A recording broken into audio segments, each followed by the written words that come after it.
नाशिक जिल्ह्यातील ग्रामीण भागामध्ये कांदा दर घसरणीचा मुद्दा तापलाय। येवला पाठोपाठ मालेगाव भागातील शेतकरी रस्त्यावर उतरलेत। शेतकऱ्यांनी मालेगाव सुरत महामार्गावर रास्ता रोको आंदोलन सुरू केलंय। डोक्यावर काळ्या फिती, रस्त्यावर कांदे फेकून घोषणाबाजी करण्यात आली आहे। तर उन्हाळी कांदा लाखो रुपये खर्चून पिकवला, 5 महिन्यांपासून चाळीत साठवला, मात्र दर न वाढल्याने शेतकरी संतापलेत। सरकारच्या धोरणामुळे भाव मिळत नसल्याचा शेतकऱ्यांचा आरोप आहे। तर कांद्याला हमी भाव देण्याची मागणी इथले शेतकरी करतात। कांद्याचा मुद्दा हा चांगलाच तापल्याचं दिसून येतंय। डोक्यावर काळ्या फिती आणि रस्त्यावर कांदे फेकून मोठ्या प्रमाणामध्ये घोषणाबाजी करण्यात आली आहे। तर येवल्यामध्ये आंदोलन तर सुरूच होतं, पण येवल्याच्या पाठोपाठ आता मालेगाव भागातील शेतकरी देखील रस्त्यावर उतरल्याचं पाहायला मिळतंय। शेतकऱ्यांनी मालेगाव आणि सुरत या महामार्गावरचा रास्ता हा रोखून धरलाय। तिथे रास्ता रोको आंदोलन त्यांनी सुरू केलेलं आहे।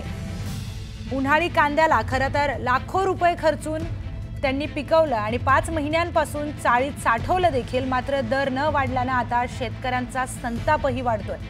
सरकारच्या धोरणामुळे भाव मिळत नसल्याचा थेट आरोप इथले शेतकरी करतात। थेट जाऊयात आपले प्रतिनिधी बब्बू शेख यांच्याकडे। बब्बू, येवल्यानंतर आता मालेगावचे शेतकरी देखील रस्त्यावर आलेत, रास्ता रोको करतायत, काय नेमक्या मागण्या आहेत?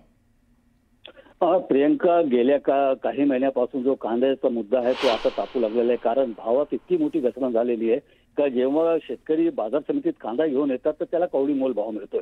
त्याच्यातून त्यांचा वाहतुकीचा खर्च निघत नाही। पिकावर केलेला खर्च हा वेगळा असतो आणि त्याच्यामुळे शेतकरी संतप्त झालेले। एकीकडे नैसर्गिक आपत्ती वारंवार येत आहे, कधी अवकाळी पाऊस येतोय, कधी अतिवृष्टी होते, कधी दुष्काळ असतो। याच्यातच कष्टाने पिकवलेला कांदा भाव घसरणीनंतर अनेक शेतकऱ्यांनी हजारो टन कांदा जो चाळीत साठवून ठेवलेला होता। मात्र आता बदलत्या वातावरणामुळे तो कांदा सडू लागलेला आहे। एकीकडे कांदा सडतोय, दुसरीकडे भाव मिळत नाही। त्याच्यामुळे आता शेतकऱ्यांचा जो संताप आहे तो अनावर झालेला आहे आणि त्याचा उद्रेक होऊ लागलेला आहे। गेल्या आठवड्याभरापासून नाशिक जिल्ह्यातील ठिकठिकाणी आंदोलने सुरू झालेले आहे। आता सकाळी येवल्यात आंदोलन सुरू असताना मालेगावमध्येही शेतकरी रस्त्यावर उतरले। त्यांनी सुरत मार्ग रोखून धरला। कांद्याला हमी भाव द्यावा, नाही तर आम्ही याच्यापेक्षा उग्र आंदोलन करू असा इशारा या शेतकऱ्यांनी दिलेला आहे। प्रियंका, निश्चितच बब्बू, शेतकऱ्यांनी थेट सरकारला इशारा दिलेला आहे, त्यांच्या मागण्या मान्य करा अन्यथा ते रास्ता रोको आंदोलन करतायत।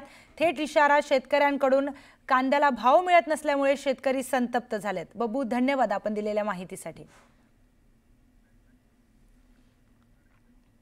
पुढची महत्त्वाची बातमी पाहूयात। कोल्हापूरच्या करवीरमध्ये चोरट्यांनी वेगवेगळ्या 8 दुकानांमध्ये डल्ला मारलाय। करवीरच्या परिते येथील स्वागत हॉटेलपासून ते भोगावतीच्या दिशेने असलेल्या दुकानांमध्ये चोरट्यांनी चोरी केली आहे। दुकानांचं कुलूप तोडून चोरट्यांनी धाडसी चोरी केली आहे। रोख रक्कम आणि इलेक्ट्रिक साहित्य चोरट्यांनी लंपास केलंय। परिसरातील CCTVमध्ये ही सगळी चोरी कैद झाली।